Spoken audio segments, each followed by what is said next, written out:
just for fun today, I went ahead and looked up just on Google, what are the three most commonly asked questions inside women's health?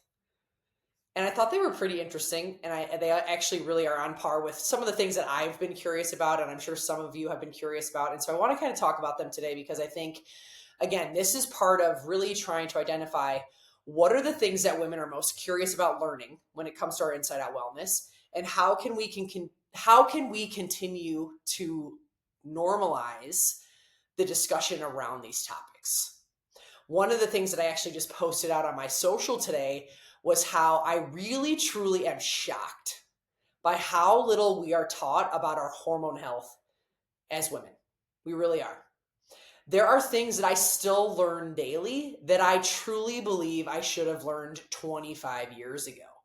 And as I keep thinking about the work I'm doing as a women's health coach, the work I'm continually called to do and trying to figure out exactly how I'm uniquely serving in this space, a big part of my passion and my heart is around this concept of how do we do better for our daughters, for future generations, and for women that really need to learn what I'm learning so much earlier in life.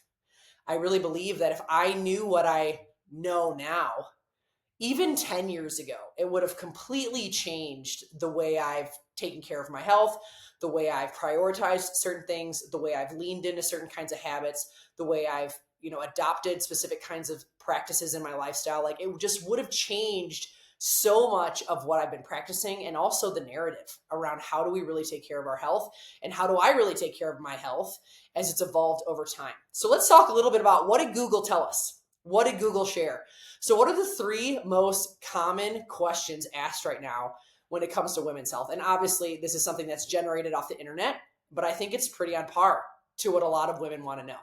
The first is, how can I balance my hormones naturally? And I think this is a great question.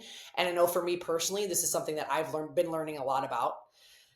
Right now, we're actually running a free group alongside a couple other coaches that I work with inside one of my brand partnerships, Hugh Grace. And we're talking a lot specifically about endocrine disruption. So when we think about the question, how can I balance my hormones naturally? Talking about endocrine disruption, talking about, effective habits and what really works for us as we get into midlife and beyond, and really unpacking our lifestyle are crucial. So what I've particularly learned when it comes to natural solutions, it's very lifestyle focused, right? How am I fueling my body well? What targeted supplementation am I using based on what I've learned from a practitioner that's knowledgeable when it comes to women's health and hormones? What am I doing from an overall inside out lifestyle standpoint for managing stress and getting adequate sleep? All of those things. But I think one of the things to really understand when it comes to balancing hormone naturally is how important it is to pay attention to something like endocrine disruption.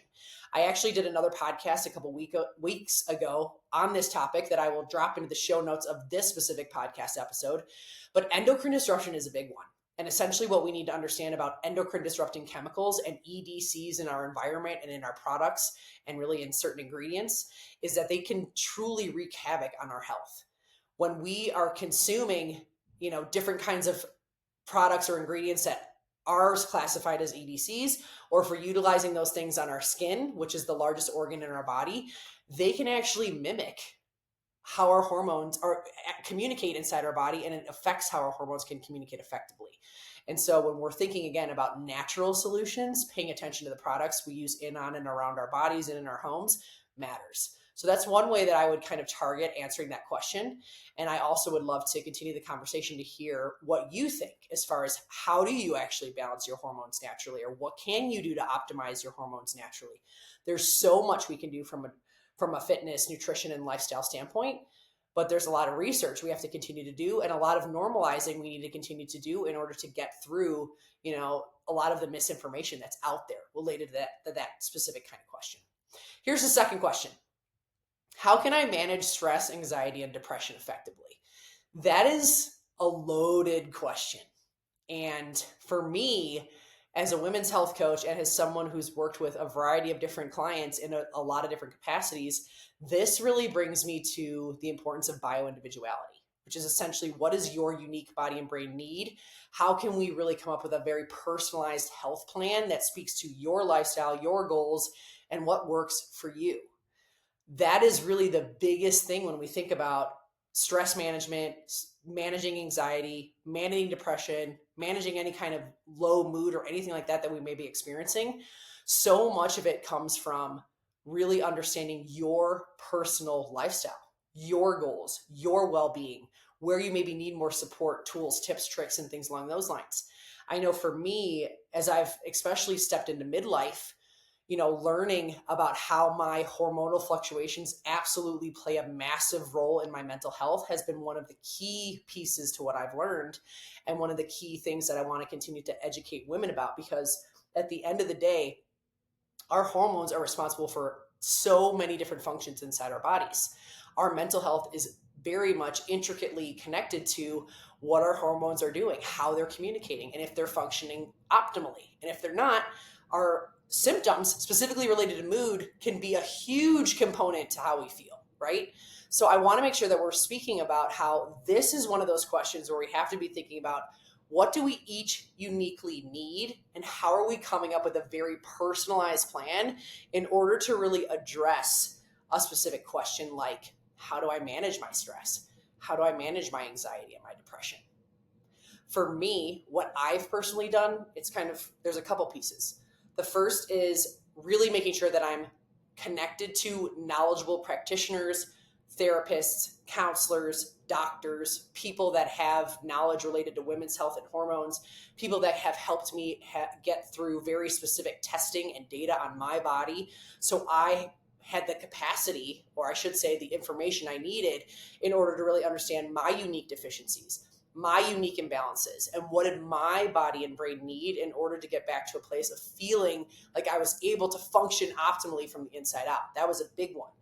The second piece was making sure that I was really leaning into healthy outlets that I knew was going to actually serve my energy and help keep my mood stabilized, rather than escalating things in a direction that I knew wasn't actually going to serve me or my family or the people around me well, right? So leaning into really quality habits like moving my body, fueling for energy, getting adequate sleep. Those things are all huge for me when it comes to managing mood, managing depression and anxiety symptoms, and really managing my stress overall. I have learned over time the importance of creating these very foundational lifestyle habits and how they play a massive role in those specific components for me.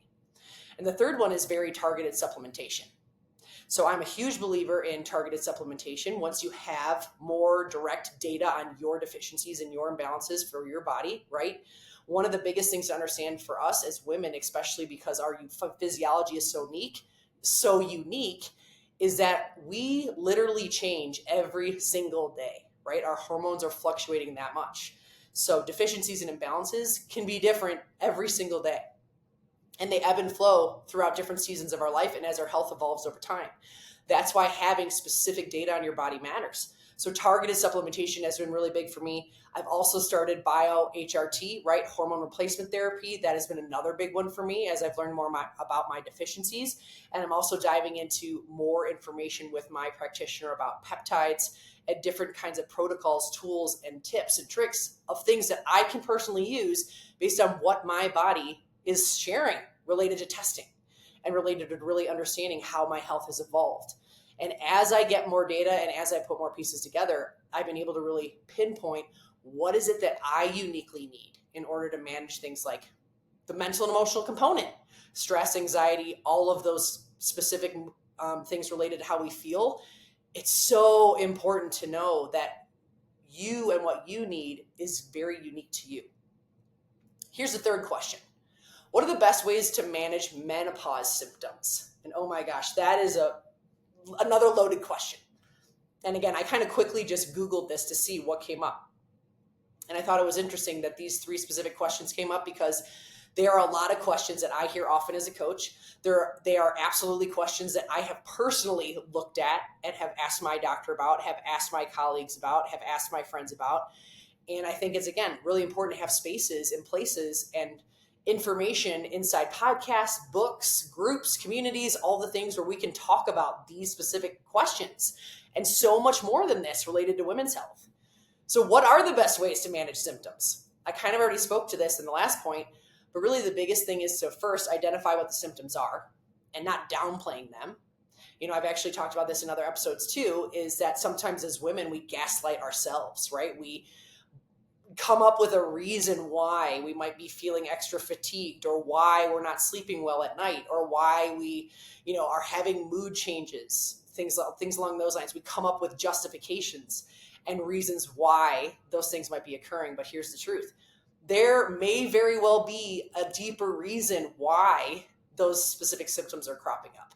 And I know in my journey, the more I've been connected to knowledgeable practitioners, targeted testing, and learning through the work I'm doing as a coach, the more I'm realizing that women really normalize way too many things that are very common, but really should not be normal.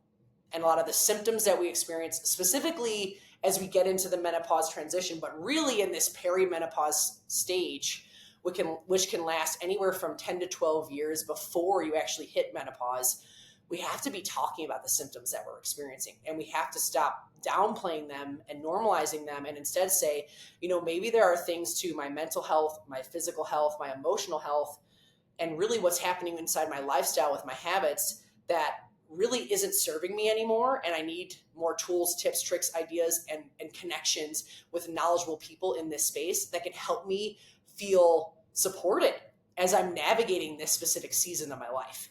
I know as a coach, that's something I'm super passionate about. I want women to feel empowered in this season. I want women to have the information they need in order to advocate for themselves. I want women to know that there are practitioners and coaches like me who are really diving deep into this work and want to help you get connected and have a guide through this process of figuring out, again, what do you uniquely need for your bio-individuality? As I said at the beginning of this podcast, one of the things I shared over on my social today was this concept of how I really, truly am shocked how little we know about our physiology as women, how little we are taught about our hormone health. My idea of hormone health, or really knowledge of my female physiology, was learning how to get pregnant or not get pregnant, around my 5th grade to 8th grade year, kind of in there. And that was the extent, right? There were some anatomy classes and some very basic sex education, and nothing even closely related to the depth of understanding, again, hormonal fluctuations with our female physiology. What does that mean?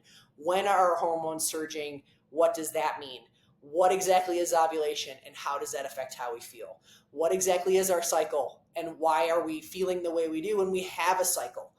All of those really intricate details to our physiology play a huge role, not only in understanding why we may feel the way we feel, but it also gives us this huge piece to uncovering the mental and emotional components that come with it too. As someone who's extremely passionate about mental health, this is the thing I want to talk about the most. Our hormonal fluctuations and what we experience inside our physiology every single month is, again, very intricately connected to our mental health. And I actually started more on this functional medicine root cause deep dive journey of trying to really understand my uniqueness and my unique body, because my mental health felt so debilitating. I was tired of beating myself up. I was tired of the uncontrollable rage. I was tired of the debilitating fatigue. I was tired of feeling like I was walking around with a weighted blanket in my day, just dreading everything.